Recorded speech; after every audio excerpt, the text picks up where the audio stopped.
Tujuan pembelajaran kita kali ini adalah peserta didik mampu menjelaskan latar belakang kedatangan bangsa-bangsa Barat ke Indonesia dengan benar. Yang berikutnya, peserta didik mampu menjelaskan proses kedatangan bangsa-bangsa Barat ke Indonesia dengan tepat.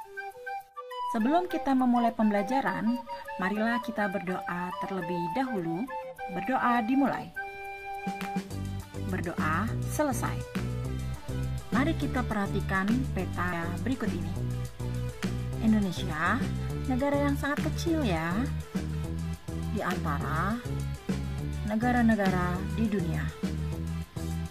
Namun, penduduk Indonesia cukup lumayan padat.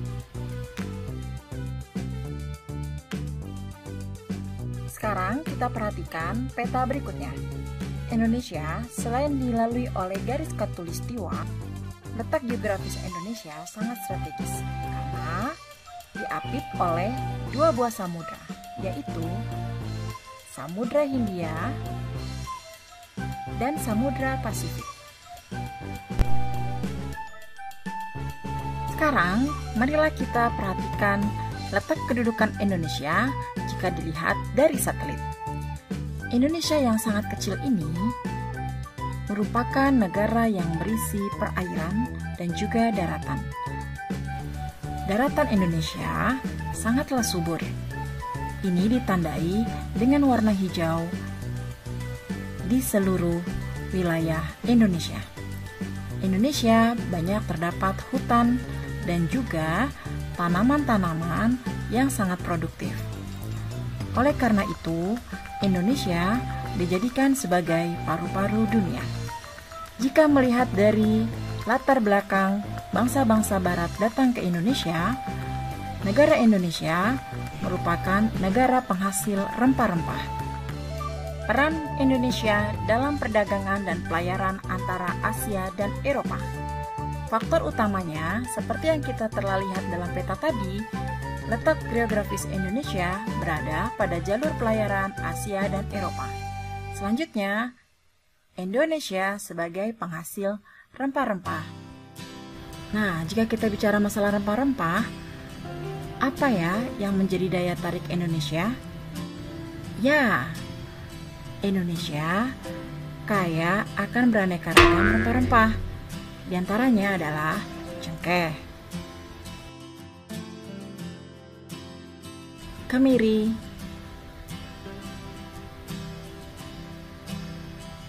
lada, dan juga pala. Nah, sekarang marilah kita perhatikan apa sih yang menyebabkan negara-negara Barat tersebut menjelajah ke dunia timur. Yang pertama adalah jatuhnya ibu kota Romawi Timur yang bernama Konstantinopel ke Turki Utsmani pada tahun 1453. Kemudian, kota tersebut ditutup untuk bangsa Eropa. Oleh karena ditutup untuk bangsa Eropa, maka bangsa Eropa kelangkaan rempah-rempah. Sehingga bangsa Eropa tersebut memiliki ide untuk menjelajah ke dunia timur. Nah, salah satu yang disinggahi oleh mereka adalah negara Indonesia. Selain itu, mereka memiliki misi lain loh, yang semboyannya dikenal dengan 3G atau Gold, Glory, dan Gospel. Gold atau emas identik dengan kekayaan. Semboyan ini menggambarkan bahwa tujuan bangsa Barat ke Indonesia adalah untuk mencari kekayaan. Itulah mengapa membuat mereka melakukan ekspedisi dan penjelajahan. Selanjutnya adalah Glory. Glory memiliki makna kejayaan bangsa. Kejayaan sebagai suatu bangsa ditunjukkan dengan kemampuannya menaklukkan wilayah lain dan luas daerah jajahannya. Yang terakhir adalah Gospel.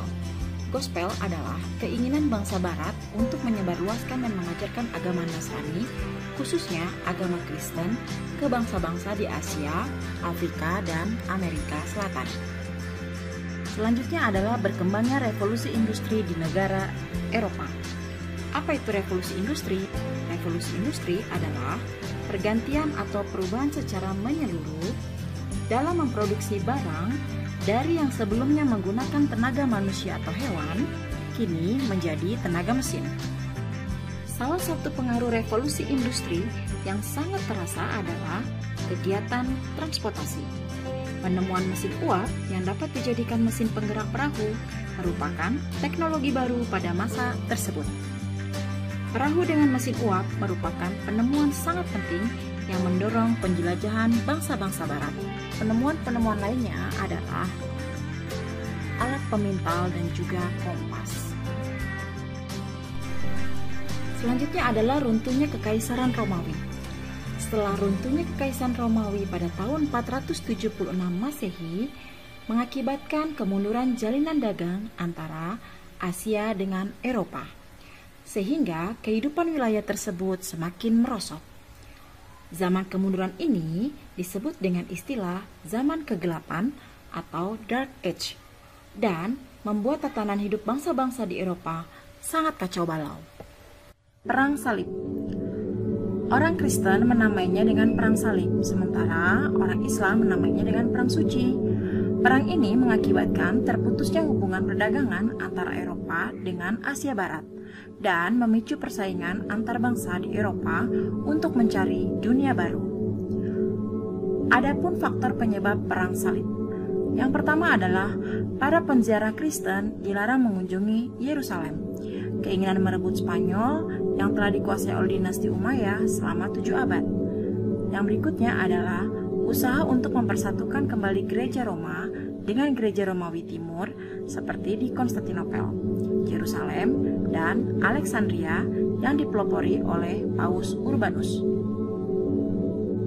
Nah, dampak dari Perang Salib tersebut adalah terputusnya jalur perdagangan antara Eropa dan Asia Barat atau Timur Tengah, sehingga pedagang-pedagang dari Eropa mulai mencari jalan lain untuk mendapatkan rempah-rempah.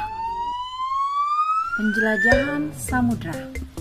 Upaya penjelajahan samudra memiliki tujuan untuk mencari rempah-rempah, memperoleh keuntungan sebanyak-banyaknya. Dengan adanya jiwa petualang, menggugah semangat mereka untuk berpetualang mengarungi samudra. Semangat balas dendam untuk reconquista atau menaklukkan orang-orang yang beragama Islam, jatuhnya kota Konstantinopel, pusat jalur perdagangan bangsa Eropa yang kemudian dikuasai oleh Turki Utsmani. Tertariknya dengan kisah perjalanan Marco Polo pada tahun 1254 hingga 1324, di mana Marco Polo adalah seorang pedagang dari Venesia, Italia, ke Cina yang dituangkan dalam buku Book of a Pharaoh's Experience atau Imago Mundi yang mengisahkan tentang keajaiban dunia. Keinginan yang tinggi untuk mengetahui lebih jauh rahasia bumi, keadaan geografi, dan bangsa-bangsa yang tinggal di belahan bumi lain. Terlebih kala itu telah ditemukannya teori heliosentris oleh Copernicus bahwa pusat peredaran tata surya adalah matahari. Planet-planet berputar mengelilingi matahari dan bumi berputar mengelilingi porosnya. Bentuk bumi tidak rata tetapi bulat. Yang terakhir adalah ambisi pencapaian dari 3G, Gold, Glory, dan Gospel. Selanjutnya adalah kemajuan iptek, ilmu pengetahuan dan teknologi. Dengan kemajuan iptek, mereka dapat mengembangkan teknik pembuatan kapal untuk mengarungi samudra dan menemukan mesin untuk persenjataan, kompas untuk penunjuk arah.